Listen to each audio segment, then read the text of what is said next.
Some cases don't end when the paperwork is done. They sit in the back of your mind, waiting for quiet moments to come back. You replay small details, wondering what you missed, or whether the truth was always there but refused to come into focus. Over time, you learn that memory isn't a perfect record. It's closer to a conversation between what happened and what you believe. This case became that kind of conversation for me, and it never really stopped. Welcome to the Last Witness Files. We upload more interesting videos daily. Please subscribe if this story resonates with you.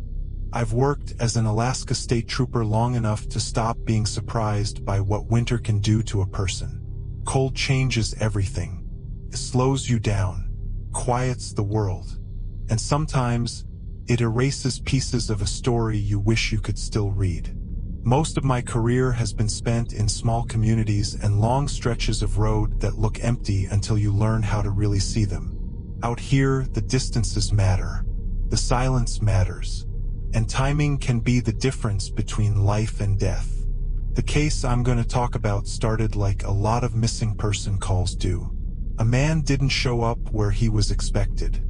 He was in his late 30s, living alone in a small cabin near the tree line about 40 miles from the nearest real town. He worked seasonally and kept to himself. People knew him enough to nod at the general store, but he wasn't the type to visit much.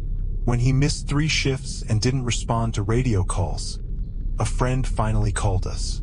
The tone in the caller's voice wasn't panicked, just uneasy. That quiet kind of worry always makes me pay attention.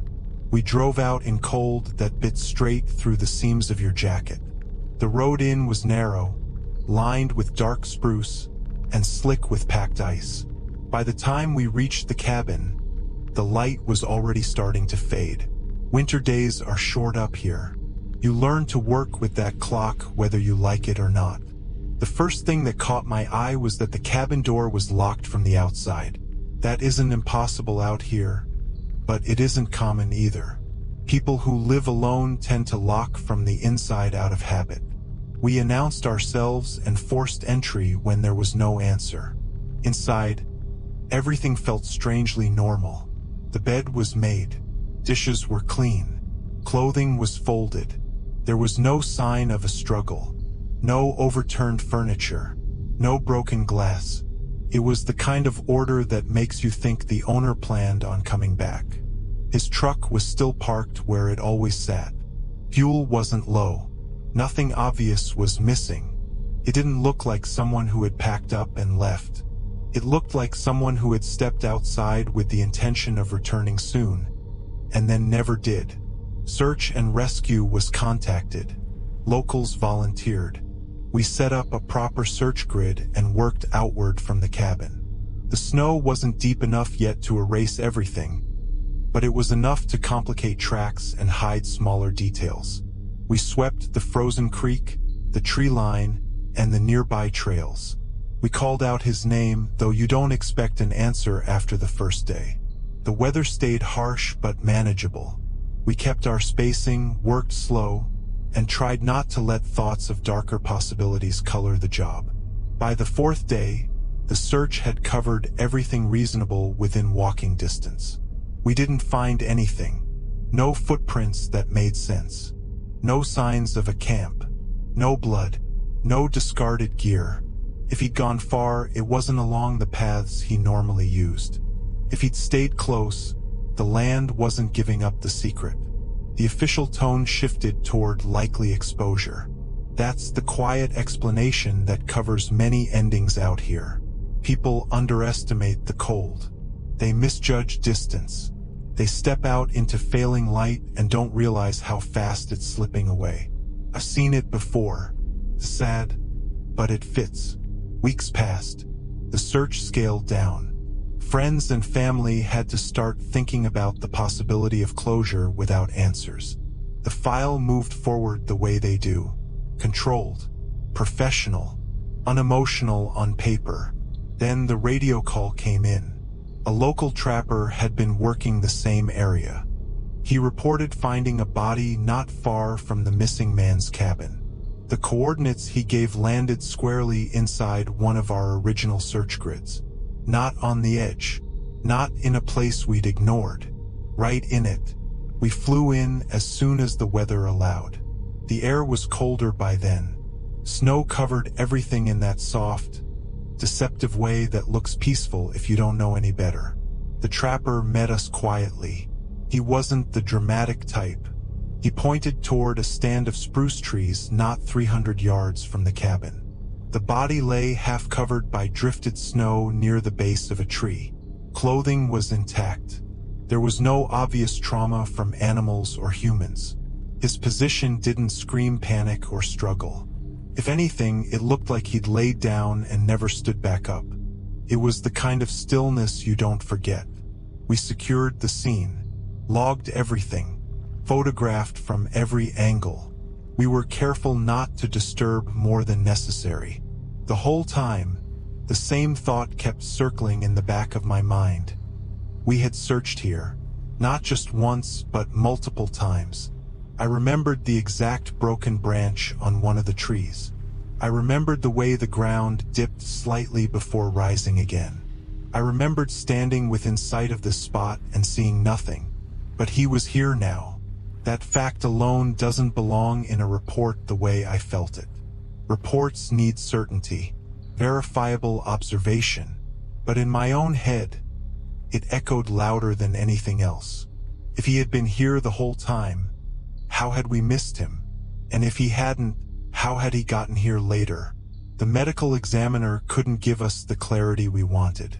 Probable cause of death, environmental exposure, no obvious evidence of homicide, timeline uncertain due to cold conditions. That's all strong language for we can't be sure when he died. Cold preserves, confuses internal signs, stretches possibility. On paper, this case was already leaning toward accidental death. Unfortunate, tragic, but explainable. In my mind, it had only just begun. The part that settled into me wasn't dramatic. It was simple. We had searched that stand of trees before. I could still picture the line we walked, the way our boots pressed into the snow, the slow, controlled sweep of flashlight beams cutting across the ground as daylight faded. We weren't rushing. We weren't careless. And yet, somehow, the man we were looking for wasn't there then. But he was later. That kind of detail doesn't scream. It whispers. And the whisper stays. I went back over the logs. Times. Radio call-ins. Weather notes. Distances covered. Nothing looked wrong. Our spacing during the search had been consistent. The visibility wasn't perfect, but it wasn't the kind that blinds you either. We walked that stand of spruce at least twice, probably 3 times. I wasn't alone. Others could confirm the pattern, even if their memories didn't latch onto the exact location the way mine did. But the fact remained. When the trapper found the body, it was in a place we had already cleared. The trapper wasn't the excitable type. He'd been working that land for years.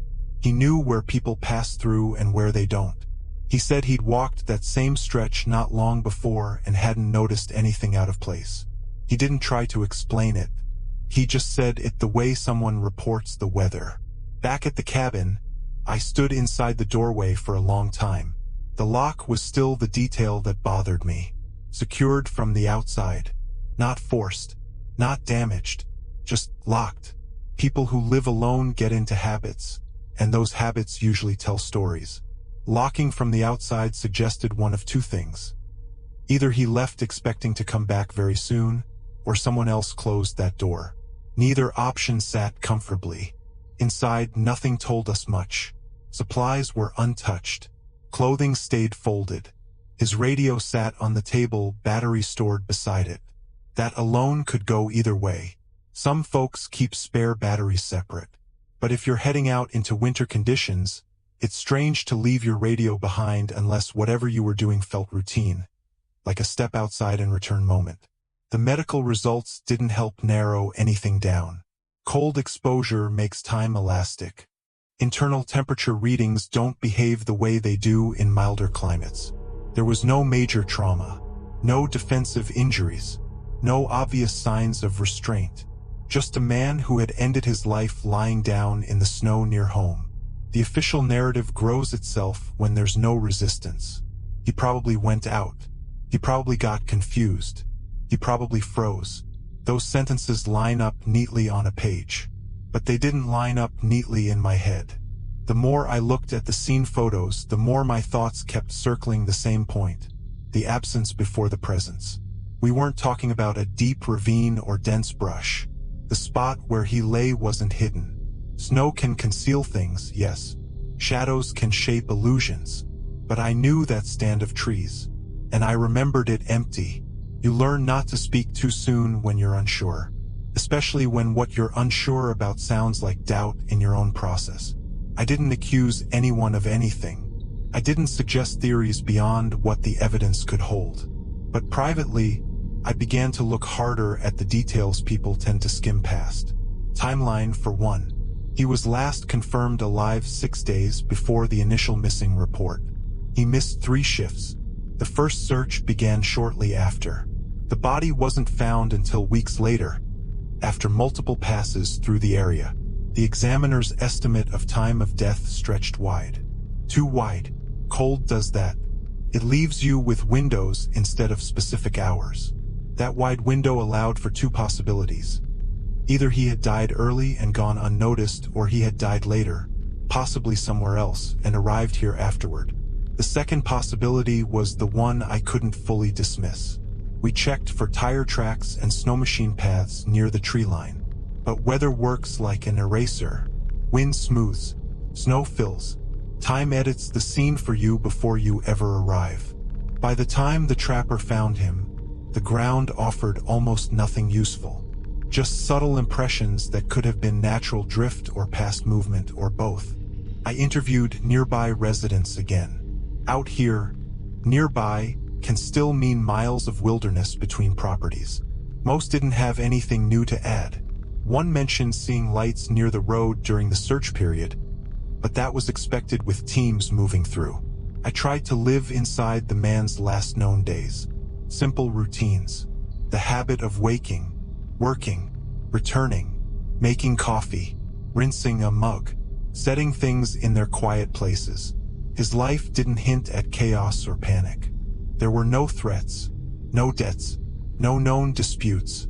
Sometimes people in small communities keep secrets, but even secrets leave traces. This time there weren't any obvious ones. Except the door, except the neat interior, except the radio, except the body in the place we'd already searched. None of those alone prove anything. Together, they paint a picture that doesn't relax into a single explanation. I kept my tone professional in every report I filed. No speculation, no emotional language, just the facts as we could verify them, and a note about uncertainties regarding timeline and body placement. That's as far as the system lets you go without stepping outside your lane. But in the quiet moments after, I'd find myself replaying small details. The way the cold air burned when you inhaled too sharply, the muted crunch of snow under boots, the stillness of the trees bending slightly under winter weight, and the nagging sense that the scene, when finally complete, hadn't always looked that way. I didn't lose sleep out of fear. I lost it because of unfinished thought. Because in this line of work, you don't get many chances to be absolutely certain. And I felt like certainty had slipped just out of reach. So I did what I always do when my mind won't settle. I went back to the beginning and walked the case again.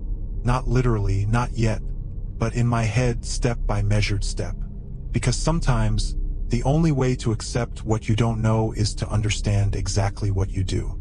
And what I knew was simple. We searched that area. He wasn't there. Later, he was. And nobody could explain the space between those two truths. I don't like relying on memory alone. It's too easy for it to shift under you, especially when the stakes feel personal. So I went back through every record we had. Search grids, weather logs, call sheets, times when teams checked in and checked out. I wanted to see if anything had slipped. A delay, A miscommunication, a blind spot. On paper, the search looked clean, well coordinated, no obvious gaps. If we missed him, we did it while doing everything right. That thought bothered me more than the idea of someone else being involved. I asked one of the search leaders about the tree line specifically. I kept my tone casual. He remembered the area the same way I did, open enough to see the ground, even with snow cover. Not perfect visibility, but better than most winter searches. When I asked if he thought we could have overlooked a body there, he took a long moment, then said, "It's possible, but I wouldn't call it likely." That was as close as he got to agreeing with the unease I felt. Weeks after the discovery, when the roads softened with the beginning of spring, I went back out there. There wasn't an official reason anymore. The case was essentially closed pending final paperwork. But something in me needed to stand in that clearing without the urgency of an active scene. The cabin looked lonelier without the snow. Smaller, too. The wood had that damp, dark look that comes from freeze and thaw cycles. I didn't go inside. I just stood on the small patch of flat ground in front of it and tried to imagine him stepping out for the last time. No rush, no fear, just a small errand to the truck or the tree line or somewhere that felt close enough to not need a coat or a radio. 300 yards doesn't sound like much. In warm daylight, you can cover that in a couple of minutes. But distance changes in winter. Cold stretches it. Fading light makes it feel uncertain. If he left thinking he'd be back right away, it might explain why everything inside the cabin was undisturbed. It didn't explain where he went for so long, or how he ended up where we'd already searched. I walked the path the way we had before, slow, deliberate. I watched how the land rose and dipped. I imagined snow filling in the hollows, softening lines. I pictured flashlights at dusk, beams catching on ice crystals and tree bark. Even with all that, I still had trouble making my memory bend enough to accept that he'd been there unseen. But memory is stubborn, and so am I. Back at the post, I reviewed the examiner's notes once more. There was nothing to contradict exposure as the cause. No defensive injuries, no fractures. Toxicology clean. Time of death spread wide enough to make any reconstruction uncertain. In another state, in another climate, those windows might be tighter. But not here. Up here, the environment writes half your report for you, and it doesn't like using specifics. The missing man's friend returned one afternoon. Not for information, he already knew the outcome. He just needed to talk. We sat across from each other in a plain room made smaller by silence. He told me his friend wasn't the type to wander far. He'd had plans for the next week. Small things, but consistent. People underestimate the weight of routine until it disappears. I didn't share my private doubts with him. That wouldn't have helped. Families and friends deserve facts, not uncertainty piled on top of grief. So I stuck to what we could say with confidence. His voice cracked once, but he didn't cry. Out here, people carry pain quietly, maybe because they know noise doesn't change outcomes. For a while, I considered the possibility that someone had helped him, either willingly or unwillingly. Maybe a neighbor picked him up. Maybe something went wrong. Maybe panic led to a bad decision, and someone brought him back near the cabin, hoping it would look accidental. That theory fits certain angles, especially the locked door and untouched interior. But it didn't fit everything. There were no other signs, no disturbances, no witnesses stepping forward, even anonymously. Small communities hold secrets sometimes, but they also have a way of letting whispers drift. I didn't hear any whispers. Another trooper I trusted listened while I laid out my thoughts. He didn't tell me I was wrong. He just said, Sometimes you won't get the page you're missing. It wasn't meant to be profound. It was just experience talking. I've learned that unresolved details can weigh as heavily as confirmed truths. At night, when I drove long stretches of highway with nothing but the hum of the engine and the dark pressing in, I'd think about the difference between where he should have been and where he was. That gap became a physical thing in my mind, a space that refused to close. The land out here has a way of reminding you where you stand. You're not in control. You collect information. You do your best. But weather, time, and silence do their own work. Most of the time, the story still reveals itself. But every now and then, you're left with a case like this, one that feels like it has more to say but won't. I walked the cabin perimeter one last time that spring. The wind had softened. Birds were returning. For a brief moment, it didn't feel like a crime scene or a recovery site. It just felt like someone's home again, even though no one lived there anymore. On the long drive back, I realized this case had changed the way I thought about certainty. Not dramatically, not in a way anyone would notice, just quieter. I double-checked locks more often. I replayed timelines with more caution. And when I walked search lines after that, I looked twice at spaces I would have once trusted as clear. Even now, I can still picture that stand of spruce.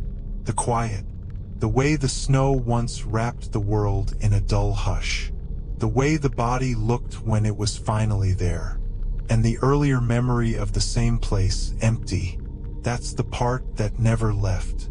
There's a point in some investigations where the case stops being about answers and starts being about what you can learn to live with. This one crossed that line early. The official side of it was straightforward enough. Missing person, later found deceased, probable exposure. But there was another layer, the part that never settled into a single clean narrative. That layer stayed with me long after the paperwork moved on. I didn't push for the case to be reopened. There wasn't enough to justify that. What I did instead was return to the details in small, careful ways. Conversation here, a quiet drive there, not out of obsession, at least not in a dramatic sense, but because I needed to understand which parts were uncertain and which were solid. One of the solid parts was the cabin. The more I thought about it, the more that little building felt like the center of the whole story. The lock on the outside, the untouched interior, the sense of pause, not disruption. I've done enough welfare checks to recognize the difference between a space abandoned in panic and one left mid-routine. This one felt like the latter. No sign of last-minute searching. No mess left behind. Just a quiet life interrupted mid-sentence. I kept thinking about that coffee mug that had been rinsed and left upside down near the sink. It was such a small thing. Ordinary. But in this kind of work, ordinary details matter. They tell you where a person's head was at. If he had been distressed, rushing, frightened, the room would have shown it. Didn't. Sometimes I'd imagine him stepping outside, expecting to return in minutes. Maybe to check something near the tree line. Maybe to meet someone. Maybe just to get fresh air. That thought fits the locked door. Fits the radio left inside. Fits the undisturbed routine. But it doesn't fit the gap. There's a weight that comes with knowing your search team did their best, and still feeling like something slipped past you. I respect the people I worked with. They're competent, careful, dedicated, which is why that unanswered piece, why he was found where he shouldn't have been, sat so heavily. I tried to look at the case the way an outsider might. Remove emotion. Just assess the physical realities. Winter, limited daylight, snow cover, search grids, human perception, the probability that something that should be visible still goes unseen. All of that tilts toward one conclusion: we missed him. But standing there in the clearing that spring, with the snow mostly gone and the trees swaying quietly, I still couldn't fully convince myself. I spoke once more with the trapper who'd found him. Not formally, just two people standing by a truck, voices low. He didn't embellish anything. He didn't claim mystery where none existed.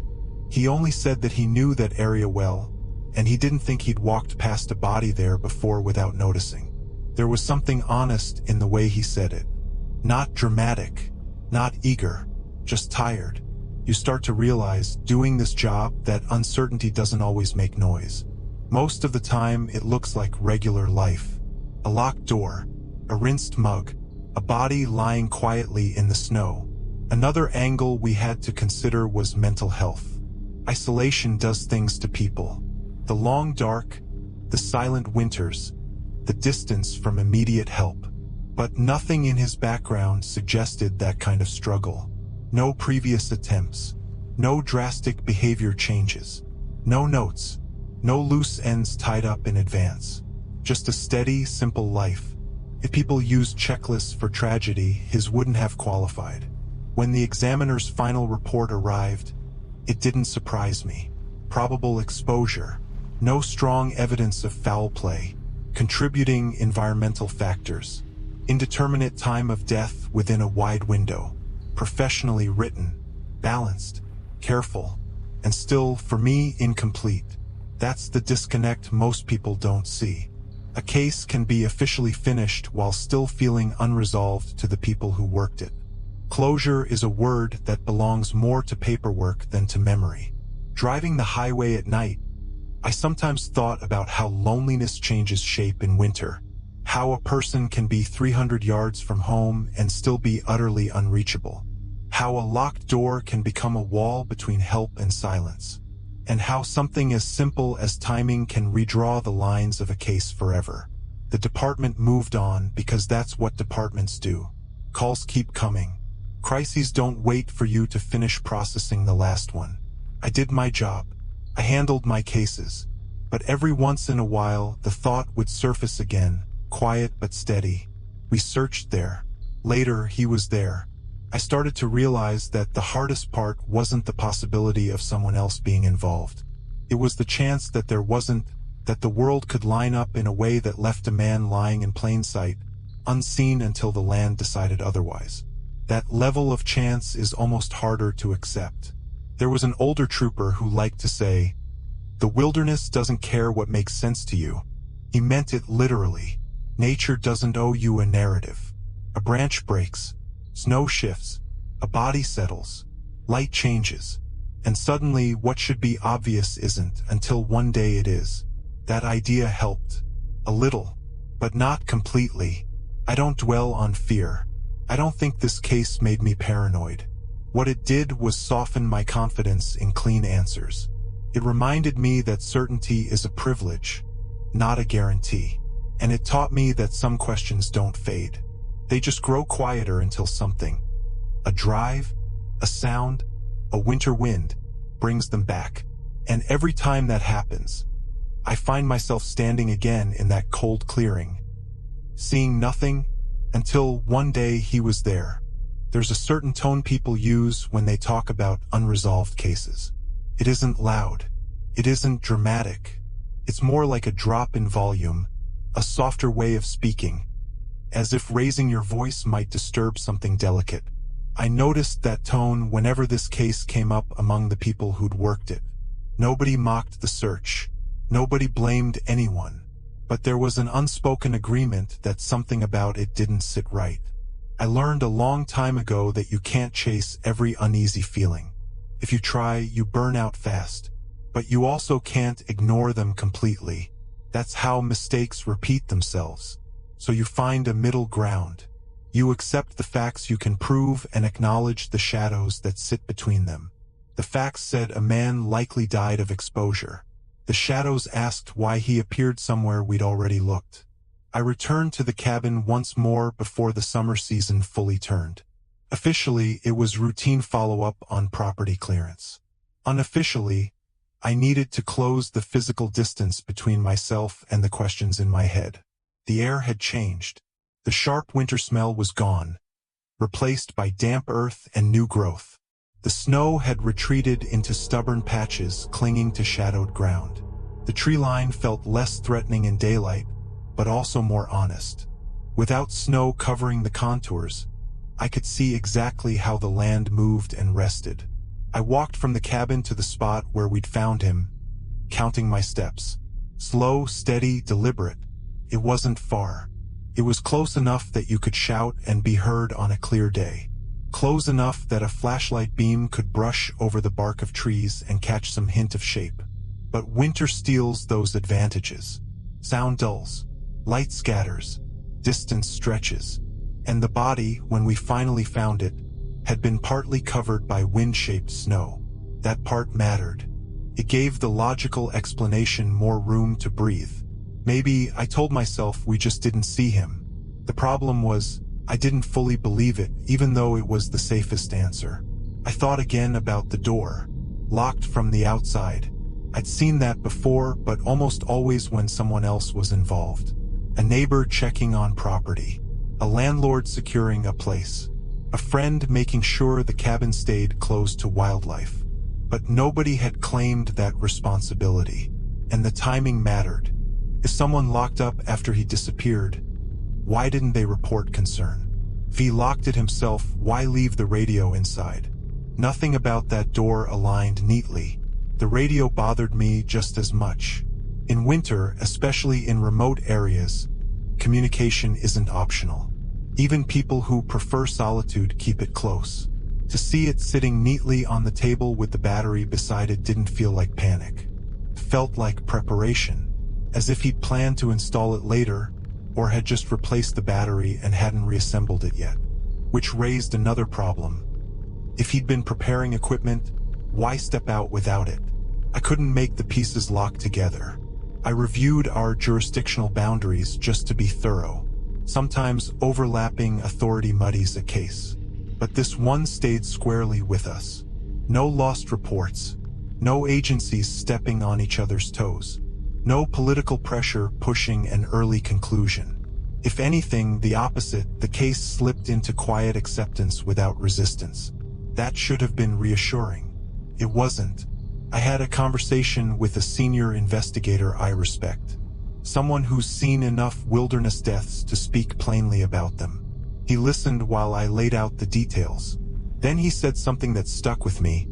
Sometimes the only difference between accident and suspicious is whether you happen to be looking at the right moment. He didn't mean we'd failed. He meant timing runs the show out here. A body can lie hidden under snow, then shift just enough to become visible days or weeks later. A small depression fills, then empties.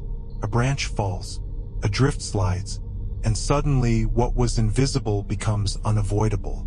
That explanation fit. Not perfectly, but enough that I couldn't dismiss it. Still, late at night, when the roads were empty and the radio was quiet except for the occasional burst of static, I'd find myself returning to the image of that tree line. First empty, then not. It wasn't fear that came with it. More like a slow, steady weight. A reminder that control is limited, even when you follow every rule. I thought also about the man himself. Everything we learned pointed to someone steady, predictable, and private. Not reckless, not trouble. His history didn't hint at enemies or conflict. He paid his bills. He kept to routine. He didn't draw attention. In rural Alaska, that kind of life is common and usually safe. But isolation works quietly. It doesn't announce when it becomes dangerous. There was one more detail I replayed often. The way he was lying when we found him. Not curled in panic. Not sprawled in struggle. More like someone who sat, then slid sideways, then stopped. That posture haunts you more than violence sometimes. Feels too human. Too ordinary. The examiner said that in severe cold, once exhaustion and confusion set in, people can grow strangely calm. The body starts shutting things down. Fighting stops. You lie down because it feels easier. It's not cinematic. It's quiet. That explanation made sense. Still didn't solve the timeline. Eventually I had to accept something simple and uncomfortable. We might never know the full truth. We could list possibilities, weigh probabilities, assign likely cause, but the gap between search and discovery would always remain. And that gap is where the unease lived.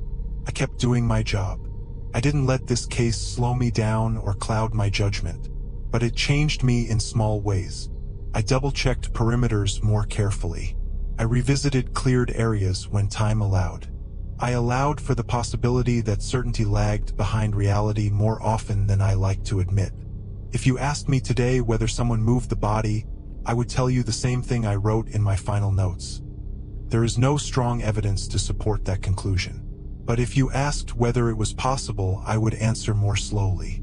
Because possibility lives in the space we couldn't close. And that space, once you've stood in it long enough, never fully empties. The further I got from the case in time, the more it took on a second life inside my thoughts. Not as an obsession, more like a steady echo. I'd be driving a long stretch of road at night, the kind where headlights feel like the only proof you still exist, and the case would surface again. Not the paperwork, not the official summary, just that quiet clearing and the knowledge that, for a while, it held nothing, and then one day it didn't.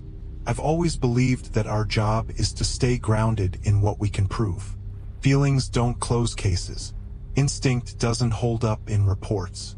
But ignoring instinct entirely isn't wise either. It's the part of you that notices small shifts.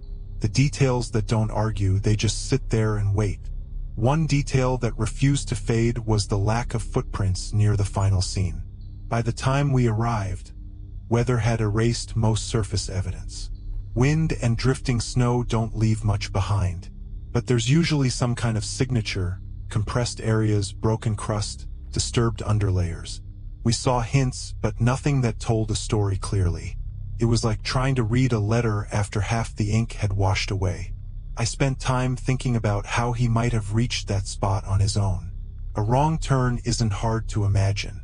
Fatigue, cold confusion, a slow, wandering circle that never tightens enough to bring you back to safety. I've seen cases like that. They're heartbreaking because the person was never far from help. But something about this one didn't match that pattern cleanly. There were no meandering tracks reported early in the search. No paths suggesting aimless movement. Just absence, then presence. I once asked myself the hardest question out loud while driving alone. What if we failed him? It's a dangerous question to live inside for too long. Because failure in this line of work doesn't always look like negligence.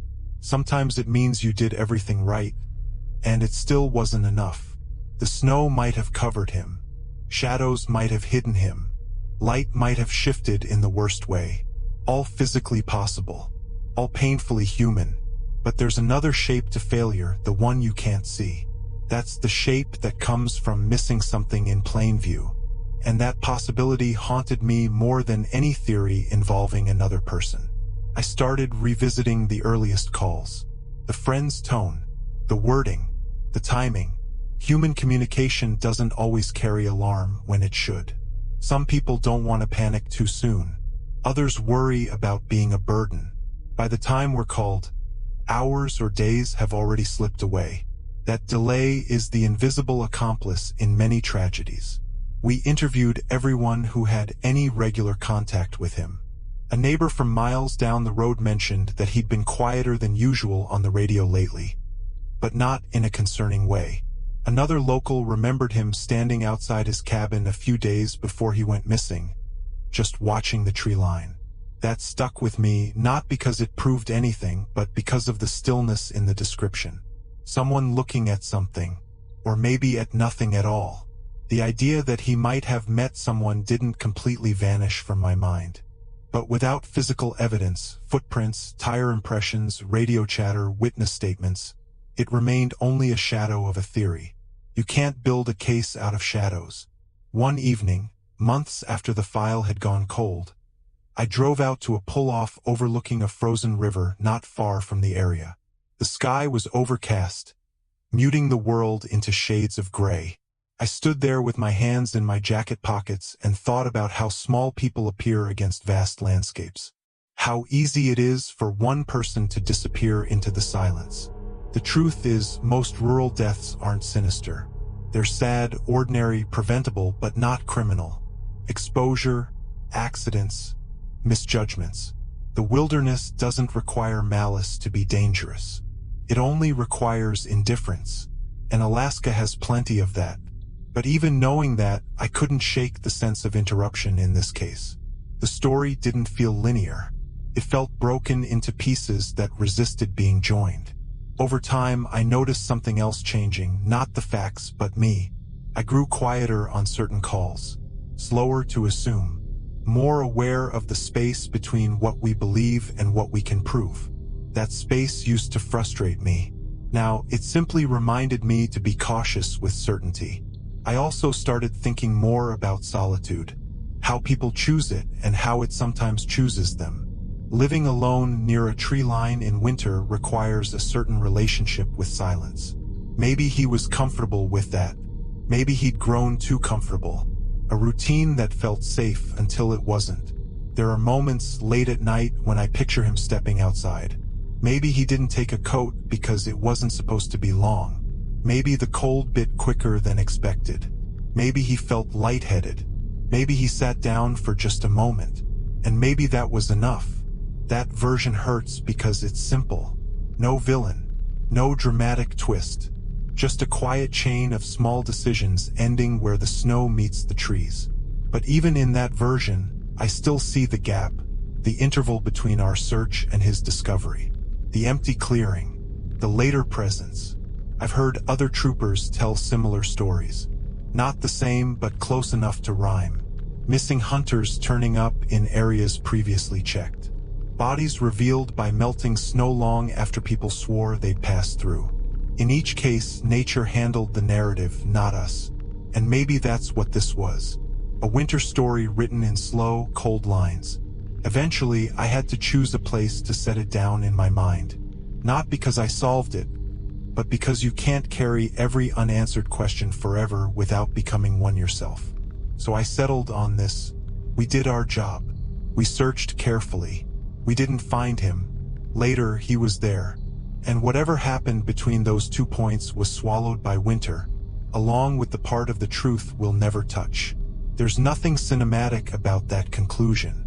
No twist, no closure speech, just a quiet acceptance that the world doesn't owe us full understanding. Even now, years later, when I lock my door at night and look out into the darkness beyond the porch light, I sometimes think of that cabin and the man who never came back inside. And the clearing where absence turned into presence. That's the image that stayed.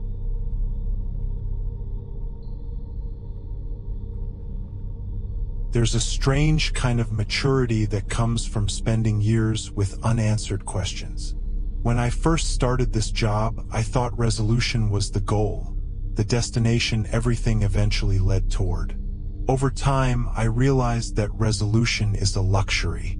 What you actually learn to live with is uncertainty.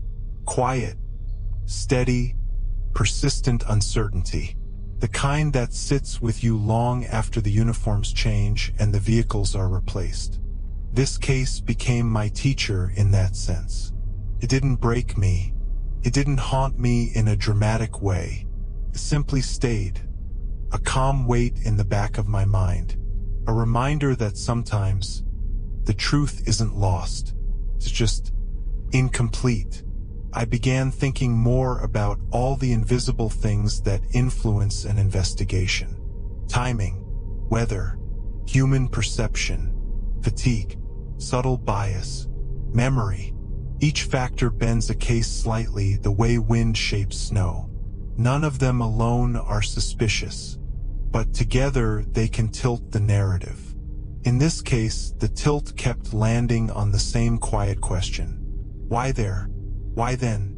Months later, during training for new troopers, I listened as instructors talked about search theory. They emphasized the importance of overlapping grids, varied angles of approach, and rechecking cleared zones after environmental change. As they spoke, I felt the case flicker back to life inside me. Not with blame, just recognition. I thought about how easily snow can flatten shape, how a human body lying still can become another contour in the land, how a search line focused on safe footing and limited visibility might miss what would be obvious in daylight. But I also thought about the door again. Locked from the outside. That detail never softened. No sign of forced entry. No evidence of a break-in. No theft. No vandalism. Just a neatly secured cabin belonging to someone who no longer existed inside it. In big cities, that would set off alarms. Out here, it sits in the middle, explainable but not comfortable. We revisited the lock mechanism. It wasn't broken. It worked as designed, which meant someone, either him or someone else, closed the door with intention. If he did it, it suggested he expected to return. If someone else did it, it suggested involvement or at least knowledge. But involvement leaves traces. Knowledge leaves rumors. We had neither. The friend who reported him missing never changed his story. His grief stayed steady and private. There was no sign of deception in his behavior. And you learn over time to recognize the difference between guilt and grief. What I saw was grief. So I didn't reach for suspects. I didn't build theories from shadows. Instead, I focused on the possibility that the land itself was the missing variable. Winter in Alaska is a sculptor. It reshapes the world until even familiar places feel new. A hollow deepens. A drift rises. A body settles. Snow hardens, then softens, then moves. A white sheet folds and unfolds. And if you search at the wrong time, if the snow has claimed just enough shape, you might walk right past what you're looking for. That thought helped more than any other. Not because it erased the unease, but because it gave it a place to rest. Still, there were nights when I pictured the man stepping outside for the last time. Maybe the cold tightened around him faster than he expected.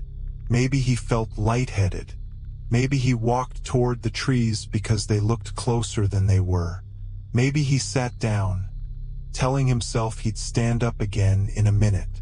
And maybe he never did. That version feels painfully human. No villain, no cruelty, no conspiracy, just distance, weather, and fragile flesh.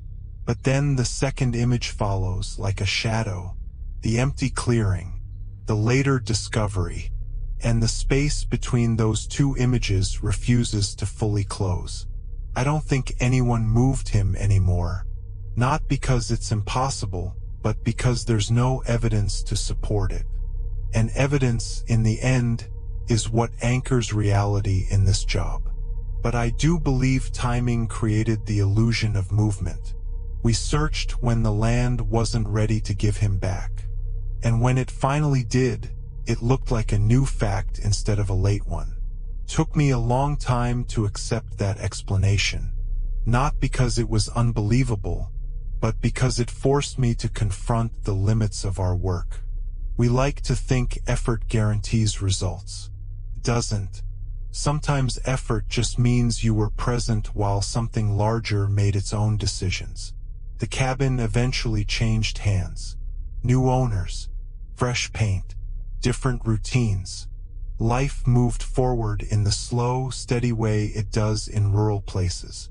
The people who knew him carried their grief quietly, the same way they carried their lives.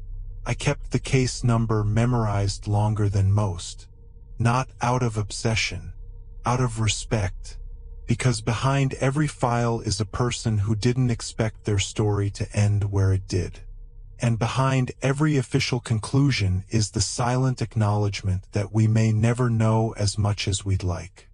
I still patrol those long stretches of road. I still check on cabins swallowed by winter silence. I still believe in the work we do. But I also believe this: the wilderness doesn't owe you a clean narrative. It gives what it gives, when it decides to.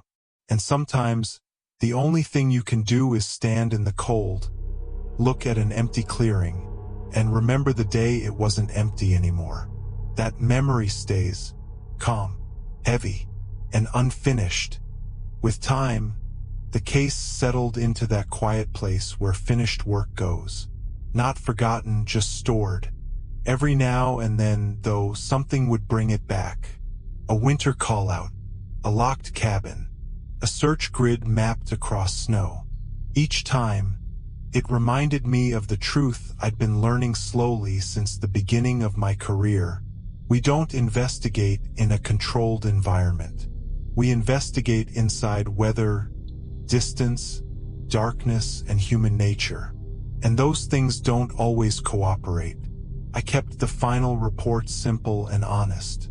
Probable exposure. No clear evidence of foul play. Uncertain timeline due to environmental distortion. Those conclusions weren't wrong. They just didn't tell the whole story of what it felt like to stand there. First in an empty clearing, then later in the same place with a body lying quietly in the snow. That feeling doesn't fit inside a paragraph. Every so often, I talk about the case with newer troopers. Not as a warning, more as perspective. I tell them that you can do everything the right way and still walk away with unanswered questions. That uncertain isn't a failure. It's part of the job. I would see their reactions. Some nodded. Some frowned. Some looked uncomfortable at the idea that effort doesn't guarantee clarity. I understood that discomfort. I'd lived inside it. There's a part of me that wishes the case had declared itself. That some overlooked clue had risen up and said, "Here is the truth." A footprint preserved under ice. A witness stepping forward. A clear timestamp on some forgotten device. Anything that would have tightened the shape of the story. But the truth didn't do that. Instead, it stayed wide, vague, quiet. And over time, I realized that the story wasn't just about how he died. It was also about everything around it. The environment that swallowed him, the distance between homes, the way rural communities process loss without spectacle. His name faded from headlines quickly, not out of disrespect, but because there were never headlines to begin with. Out here, news doesn't echo very far. People mourn privately. They move forward out of necessity. Winter doesn't pause for grief. I found myself thinking more about that idea, necessity. The land requires humility. The work requires honesty. And both require accepting imperfect endings. Sometimes people ask what the hardest cases are. They expect violent crime, high drama, big city tragedy. And those are hard in their own way. But for me, it's the quiet ones that stay. The ones where nothing quite lines up. Where the evidence is technically enough, but emotionally incomplete. Where the environment itself sits like another unnamed variable in the report. If you'd asked me then, or now, whether I believed anyone intentionally harmed him, I'd answer carefully. I'd say there was no strong evidence to support that conclusion. I'd say the most reasonable explanation remains exposure. I'd say winter and timing worked together in a way that made discovery late and uncertain. And I'd also say this, it still felt strange. I don't ignore that feeling. I just don't elevate it above the facts. That balance is where I've learned to live. Years passed. The seasons turned the way they always do. Snow came. Snow left. Cabins changed owners. People moved on. The file stayed on a shelf, aging quietly alongside others. From time to time, I'd pass it in the archive room and pause, letting the memory return just long enough to acknowledge it. We don't get to choose which cases follow us. This one followed me gently, not haunting, not dramatic, just present. It softened something in me, made me slower to judge, more careful with language like certain, obvious, and definite. It reminded me that the world is bigger than procedure, and that truth sometimes sits just beyond reach, even when you stretch as far as you can. Most of all, it reminded me that behind every unexplained detail is a real human life. A man who rinsed a coffee mug, folded his clothes, locked his cabin door, and stepped outside. Maybe he meant to be gone for minutes. Maybe he lost his way faster than he realized. Maybe the cold came quietly. We'll never know the whole story. And I've learned to say that out loud. Because pretending certainty where none exists doesn't honor anyone. What honors them is honesty, even when it's unfinished. There are still nights when I drive through long stretches of frozen highway and think about him. Not constantly, just for a moment, like a quiet check-in between the road and the engine hum. I picture the cabin porch light, the snow pressing close to the trees, the clearing, empty, then not. Then I keep driving, because there's always another call, another winter, another family waiting for answers. And I do the best I can, knowing that sometimes the land will decide how much truth you get.